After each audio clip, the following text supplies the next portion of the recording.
Good evening. My name is Alex Parrots. I work with Int'l. I'm their project manager out of Virginia. I'm just going to do a quick little introduction here, and then Angie and Kelsey, our consulting team here, will go through the presentation.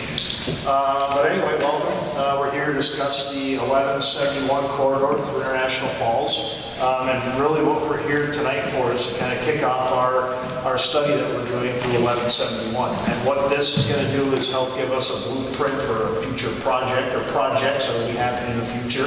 Right now, this corridor is identified that we're going to have some pavement needs that are going to need to be addressed. And so what we start to do here at Int'l is look at, okay, what other issues have to be addressed through the corridor, right? And so that's what this study is going to help us do, is help go to the other issues of, okay, maybe signals are older date to need to be replaced with some sort of intersection control, or hey, we're missing sidewalk connections in certain areas, we need to put those in, or we need to add turn lanes or whatever, right? So that kind of stuff. So this will feed into ultimately this process. And I'm kind of stealing some of their thunder, but take about a year to get to a final recommendation of what that would be, and to help us give a blueprint to move forward with a future project or projects, depending on what the size and scope is. So what we're here today to do is really just present out what we're kind of seeing for feedback, but we're here to hear feedback on how you guys are seeing the corridor, right? So it's not necessarily solutions yet. We're just here of, okay, hey, I see this as a risky area by, I'll just put an example, pedestrians crossing by the football field, right? And that's, so we want to hear those kind of experiences to help us just either verify what we have either heard in previous meetings today, or have seen in some of the information, or stuff we don't know, right? So that's just, as we're kind of going through this, and Angie and Kelsey will go through all of this, just kind of keep that in mind, is just, how are we missing something, and what you guys are seeing as you experience the corridor. So I'll turn it over to Angie and Kelsey here, and they'll go through the presentation. All right, so Alex kind of covered what we're here to do tonight, and so we'll have this just really brief open house, and it's really going to kind of cover the materials that are in the room, and then we're going to stick around for a little bit. So if you want to talk to us one-on-one, if there's something you think of after we've presented, we'll be here, so feel free to talk to us. And then if we go to the next slide here. So if you haven't looked at our maps already, we are covering a big portion of Highway 1171 from on the south, where it intersects with County Road 91, all the way through International Falls to approximately where it intersects with Highway 53 or 2nd Avenue. And as Alex mentioned, it is a study, so in terms of when would improvements happen isn't known yet, but we've got to get this plan together so that that can inform the next steps of how to get funding. Until you know what you're going to build, it's hard to put that funding package together. And then, figure out the next steps. So if you go to the next slide, we kind of think about our work in 3 different phases. So we will be having 3 different meetings like this. This first one, like Alex said, is really just about what we're seeing from the data that we've done, the data collection on needs and issues in the corridor. Then we'll come back in probably the early part of next year. We're going to do some work this fall and into the early part of next year, where we're going to put together, based on what we heard, based on what we know, different improvement alternatives. So we'll maybe have 2 or 3 different ideas for the corridor, some different intersection ideas, come back to a meeting like this and share, here's what we have, some of the pros and the cons of these different ideas. What do you think? What do you like? What don't you like? What makes sense? What are we missing? And then we'll get to the last phase where hopefully we have those 2 or 3 ideas, we kind of whittle that down to 1. Here's what we think is the recommendation. Again, what do you think? What are we missing? What do you like? What don't you like? And there's other meetings we're doing. We met with an agency group this morning, a business group. We're also putting this information out online. We're just trying to get different perspectives on this, different people who use the corridor. Not everyone wants to come to an open house meeting like this, so we're just trying to get people to join and interact where they can. Yeah, and then I'll introduce, I know a lot of you have already looked at some of the boards, and again, we'll be there to answer questions more one-on-one after this. And I'm just gonna give a brief overview of really what we're showing on the board. So we have a board showing the crash history, what are we seeing for all serious injury and pet or bike related crashes in the last 10 years. And this is really focused just on the Trunk Highway 1171 corridor. And then also, what are we seeing for crashes at the intersections along the corridor? So curious to know, this is just data from MnDOT's database, so there could be other crashes that aren't reported, but yeah, curious if you guys are seeing near misses at locations or crashes that maybe are not reported on the board. We also have a board showing we collected data last May to get heavy vehicle, pedestrian, and bicycle counts at the intersections along the corridor. So we have a map showing what we found for the number of pedestrians crossing at any leg of the intersection, and also key locations that we're seeing a lot of pedestrians crossing the highway. And the map also shows, where is their existing sidewalk today, where is their existing trail today along the corridor, and also where do we have marked crosswalks on the corridor. This helps us understand, are there gaps in the system, locations that we should prioritize to improve crossings. And then we also have a graphic of figures showing what we found for operations, taking that vehicle data that we collected. We modeled the AM peak, the midday peak, and the PM peak to understand how the corridor and how the intersections operate at different times of the day. So we have a graphic showing what we're seeing for operations there.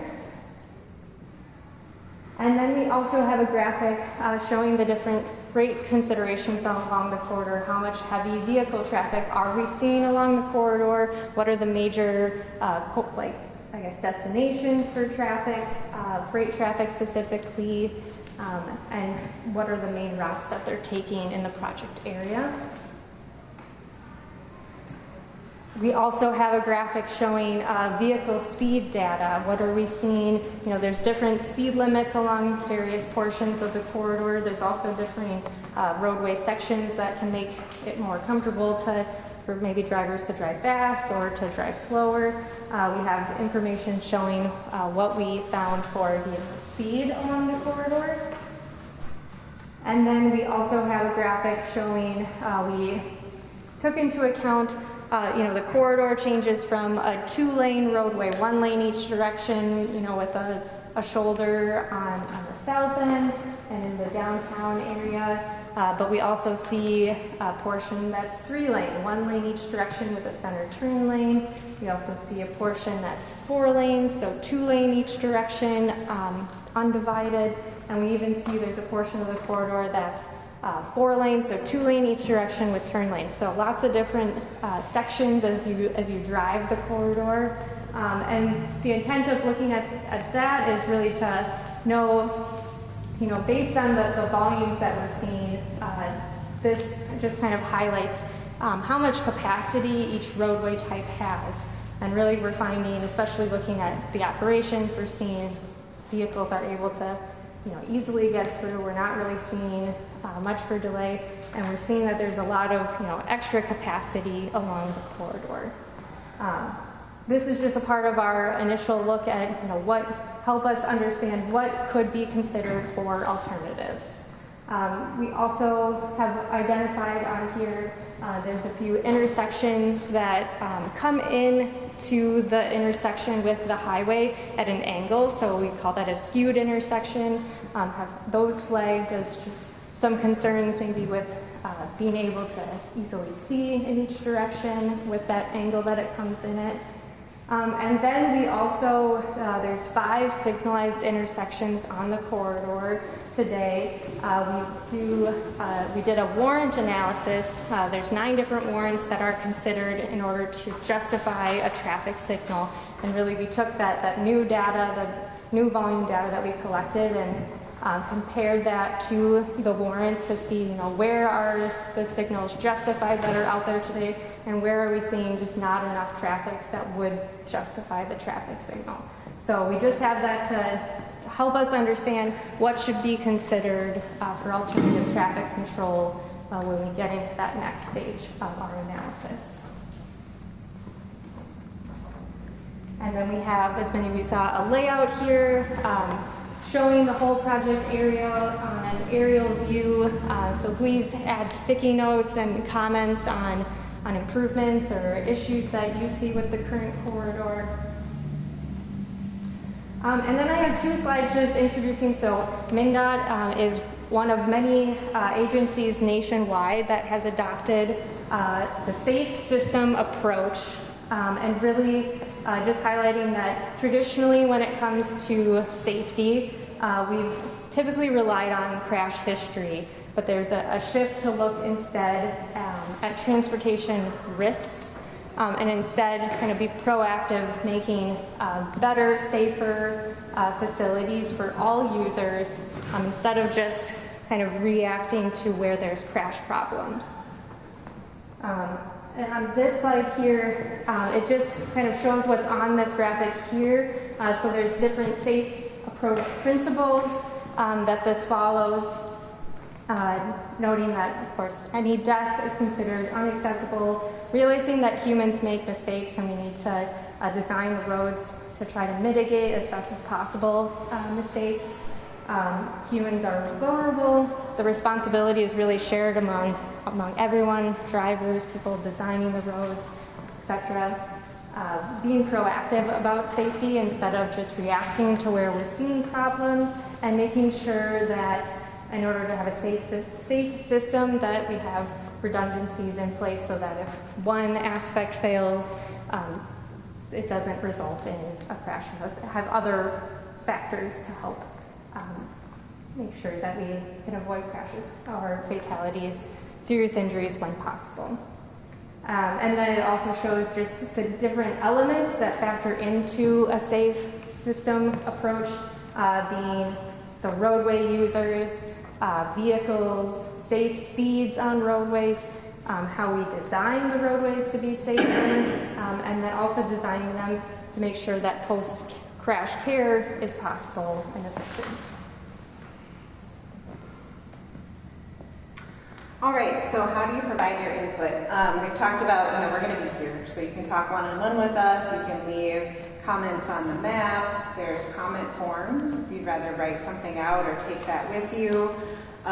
There also is a survey. If you're someone who likes to use QR codes, you can use your camera on your phone and scan that, and there's a survey online that's asking some questions about these things that you see on the screen, like how do you use the corridor and how satisfied are you with it, about the current safety or traffic flow, and the different things that we've been talking about, pedestrian safety, bicycle safety, access, all of the different components that we've been talking about today. So we really encourage you to take that. That helps us inform our next step, which is, and I heard many people today ask, so what are you planning to do? That's the fun stuff, right? We get to kind of jump to that next step. But this information helps us think about that and come back to you then in the early part of next year with some different ideas that hopefully match, the needs that you're telling us about. So if you're able, please take that survey, tell your friends, neighbors, people you work with about that. That would be wonderful. And we have physical copies of the survey as well. If you'd prefer to fill that out tonight in person, you can put that in the envelope, but it is also available online. Perfect. And then finally, there is a website if you want to just kind of keep up to date with what we're doing and when the next meeting might be. And also, if you signed in, or even if you haven't yet and you want to give us your email, thank you for being here tonight, but we'll get you some direct information about what's coming next and when those next meetings are, if we have your email address. But stay tuned to the website. And our next steps, I kind of talked about, we're going to jump into different improvement alternatives kind of right away here in the next month. And then it takes us a little bit of time to do our work and put some of that together. And then we're going to get into the holidays here, so we won't bug you during that time. But we'll come back in the early part of next year and have another meeting, which is when we anticipate, again, early 2026. And then our final phase, kind of that third phase of engagement is, when we're working on our final recommendations is that April to June timeframe. So it's about a year-long effort that we're working on here with this study. And our third round of engagement will be in the summer of next year. And then we'll kind of leave this on the screen here too, but I'm just going to have these three people raise their hand tonight. So we have Christian and Alex and Margie. So these are our MnDOT representatives here tonight that their contact information is here if you have more questions. Well, thanks everybody for coming. Please grab a cookie on your way out or three. But thanks again for coming.